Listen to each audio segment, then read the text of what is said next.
parte 4, eu acho, do Seminário dos Ratos da Lígia Fagundes Telles. Sim, eu demorei um pouco para vir com o resto por motivos de estava com preguiça, mas voltei com a parte 4. E aí a gente vai começar esse vídeo com o próximo conto, que é A Mão no Ombro. O que acontece nesse conto, né? Primeiro começa um cara no jardim. E aí ele tá sonhando e tal, e ele tá lá nesse jardim, ele começa a andar pelo jardim e tudo mais. E aí ele fica assim, sem entender o que tá acontecendo. Sabe aquele negócio de sonho? Sonho, assim, que você começa a sonhar um negócio muito estranho, uma mistureba louca e tal. Então, é isso. Ele começa a lembrar de algumas coisas, aí ele lembra de um jogo que ele jogava com o pai dele, que tinha um bosque, e aí ele tinha que achar o caçador no bosque, não sei o quê, que se o caçador chegasse até ele, colocasse a mão no ombro dele, e aí ele virava e ele ia morrer, e tá, enfim, uma loucura, né? Mas aí a gente entende o porquê que é a mão no ombro, né? Porque remete a esse rolê da morte. Porque se você tá lá e o cara chega e coloca a mão no seu ombro, assim que você se vira, você morre de alguma forma. Então, assim, tem esse rolê aí. E aí ele começa a andar pelo jardim e tudo mais. Aí ele vê um banco, senta nesse banco, começa a lembrar de várias cenas relacionadas à morte. Ele lembra de uma procissão que ele foi, onde tinha o Jesus Cristo que renascia, não sei o quê, e toda essa questão de que ele estava morto antes, e aí ele lembra de uma vez que ele foi no circo, e aí um trapezista despencou e morreu, não sei o quê. Enfim, ele começa a lembrar de várias cenas bem de morte mesmo, assim. E aí ele começa a sentir que o braço dele começa a formigar, e que a perna dele começa a formigar, e não sei o que, tananã. E aí ele começa a sentir que tem alguém atrás dele. Só que ele tem medo de se virar e de ser a morte, né? E aí ele começa a sentir uma coisa e tal, e aí ele começa a sentir que essa coisa, ou esse alguém que tá atrás dele, tá começando a chegar mais perto, e ele sente, é tipo um sexto sentido, assim, ele sente que é tipo uma pessoa, né, e que ele vai ter a mão no ombro. E aí ele fala, mano, não, agora, não, eu não posso morrer agora, não, que isso? Tô mandando mensagem. Relevem. Aí ele começa a falar assim, não posso morrer agora e tal, como assim? Não, eu preciso fugir disso, eu tenho que acordar. Calma. Pronto. Enfim, aí ele começa assim, não quero morrer agora e tudo mais, eu preciso dar um jeito de sair daqui, não sei o quê. Mas aí como é que ele ia sair de lá, né? Porque ali era o centro do jardim, e, tipo assim, se ele levantasse e fosse para outro lugar, ele ia acabar dando uma volta e caindo lá de novo, não sei o quê. E aí ele falou, já sei, eu preciso acordar, porque eu sei que eu tô sonhando, então eu vou acordar e vou estar em casa de volta. E aí ele se esforça muito para acordar, e ele acorda, e aí a gente vê que a vida dele é muito falsa, assim, tipo, que ele não tem um prazer na vida e tal, e ele mesmo fala que ele ficou surpreso porque ele sempre falava tão mal, assim, da vida e tal, e ele estava muito surpreso de ser tão apegado, de não querer morrer, de achar que ele está muito novo. Porque, enfim, né, a gente começa a ver que a vida dele é feita de aparências, que tipo, ele já não gosta mais da mulher dele, é uma coisa bem mecânica, ele com o filho dele, é uma coisa assim, eles se beijam, mas é uma coisa tão sem sentimento, sem nada, que ele sequer se lembra de ter sido beijado. E todas as pessoas que trabalham com ele não sabe nem o nome das pessoas, e ele repara nisso, ele fala, nossa, tem esse homem aqui que trabalha aqui há mais de 3 anos e eu não faço ideia de qual seja o nome dele, e enfim, é tudo muito raso, tudo muito fria, a vida dele, as relações que ele tem, é tudo muito vazio. E aí ele fica, bom, não quero morrer, né? Ele chegou a essa conclusão de que não queria morrer e chegou a essa conclusão de que a vida dele estava sem sentido e que ele precisava fazer alguma coisa e tal. E o cachorro dele era o único que, tipo, se alegrava sempre e tal, quando ele ia falar com o cachorro, não sei o quê. Era o único que tinha reais sentimentos, assim, por ele e tudo mais. E aí ele, né, fica assim, sem saber o que fazer e tal, mas ele acha que ele realmente poderia ter morrido, que ele realmente chegou muito perto da morte e tudo mais. Então parece que a partir dali ele começaria a viver uma vida diferente, talvez, e aí ele começa a pensar que ele vive dessas aparências, que tipo, pra todo mundo ele é bem casado, não sei o que, é feliz, tem uma boa estrutura e tudo mais.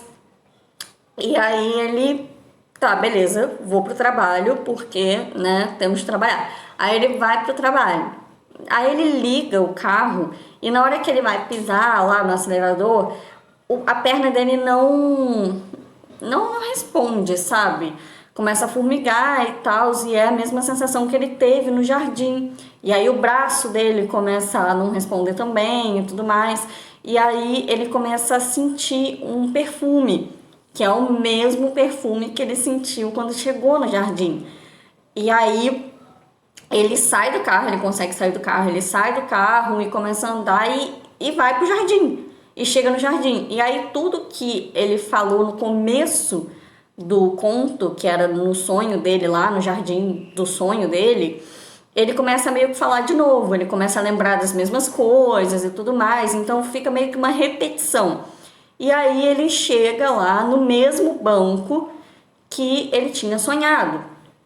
Ele chega lá no banco e ele começa a ter a mesma sensação, a sentir que tem alguém, não sei o que. E aí ele falou, já sei, tenho uma ótima ideia. Eu escapei da morte mais cedo no meu sonho quando eu acordei. E agora que eu tô acordado, eu vou escapar dormindo. E aí ele tem essa brilhante ideia e ele decide que ele vai dormir ali e que vai dar tudo certo. E aí ele consegue, incrivelmente ele consegue, e aí ele dorme. Só que quando ele dorme, no sonho dele, ele volta de onde parou. Então, tipo, ele não começa um sonho novo. Ele volta do banco sentindo alguém aproximando a mão do ombro dele. E aí ele sente a mão no ombro e se vira. Então, assim, novamente, o conto acaba sem a gente saber se na verdade ele teve um falso despertar, que eu acho que é bem provável que tenha acontecido, né?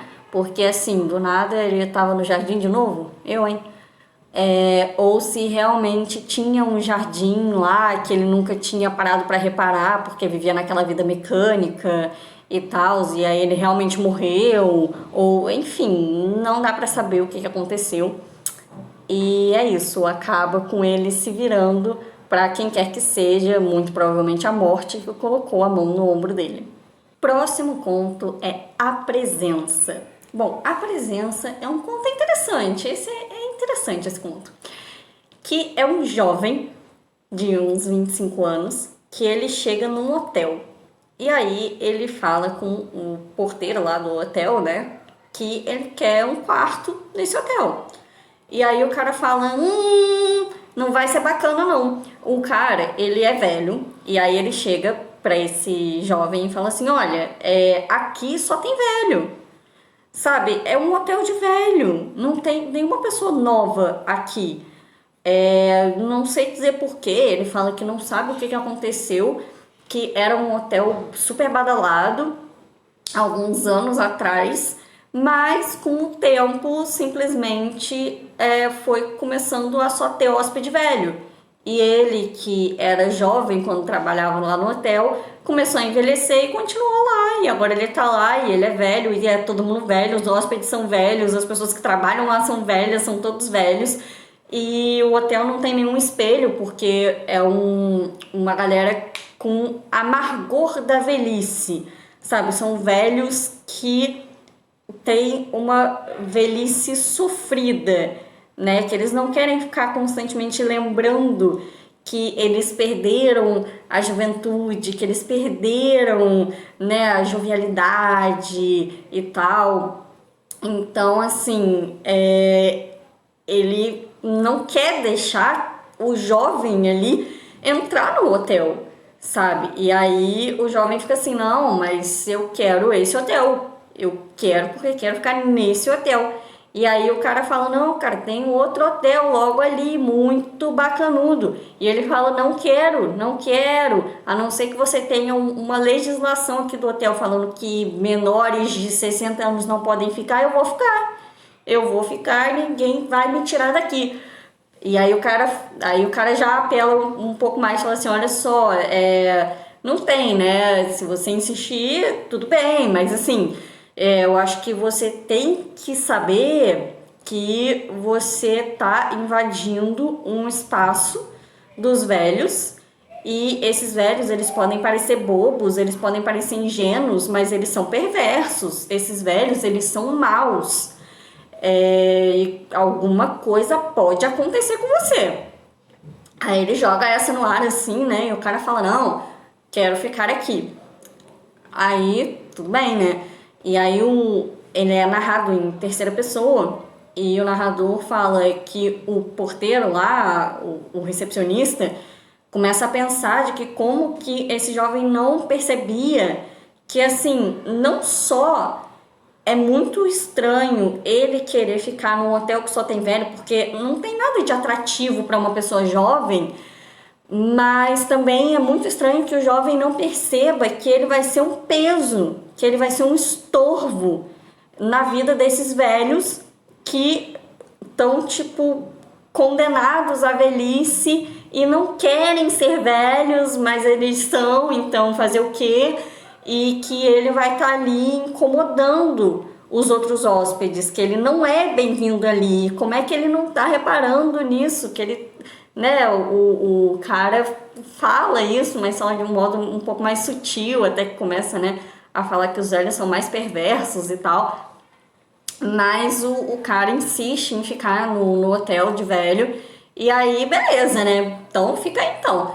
Aí ele fica lá no hotel e ele decide ir na piscina. Quando ele vai na piscina, já rola um negócio meio estranho. Algumas pessoas vão na janela, alguns velhos, obviamente, vão na janela de seus quartos e olham para a piscina, e aí eles cochicham algumas coisas e tal. Ele escuta alguém cochichando, falando alguma coisa assim, e aí ok, ele deixa pra lá, né? Aí ele se arruma e vai pra jantar. Vai pra jantar, janta, não sei o que, e na hora da sobremesa ele sente que tem alguma coisa amarga. Ele come uma goiabada com queijo e ele sente um gosto amargo, estranho, que não é normal. Ok, aí depois ele toma um chá e vai se deitar. E aí o fim do conto fala que ao se deitar ele já não se sentia bem. E aí dá essa impressão de que, né, os velhos que são maus, que são perversos e que se incomodaram com a presença desse jovem, realmente tomaram as suas providências para que esse jovem não estivesse mais lá. E essa providência talvez tenha sido envenenar a sobremesa dele? Talvez. Talvez tenha sido coincidência e ele só esteja com uma intoxicação alimentar? Talvez. Talvez ele só vá para o hospital? Talvez. Talvez ele morra? Talvez. Não sabemos, porque o conto acaba aí, né? Mas fica aí com essa coisa, dá muito a entender que foram os velhos que armaram essa, né? Porque, por tudo o que o recepcionista fala e por tudo o que o narrador em terceira pessoa fala também, né? Que os velhos estavam olhando, estavam cochichando, pareciam que estavam tramando alguma coisa, né?